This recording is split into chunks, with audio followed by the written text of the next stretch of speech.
लगल चोर पातर छीतर हाकई ओकर सुगानियन ठोर पातर छीतर हाकई ओकर सुगानियन ठोर हाला एगो बिजोर भौजी के बहिनी के ले गेले गावे के चोर हाला एगो बिजोर भौजी के बहिनी के ले गेले गावे के चोर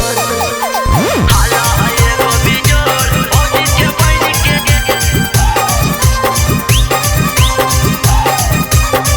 भौजी के बहिनी के ले गेले गावे के चोर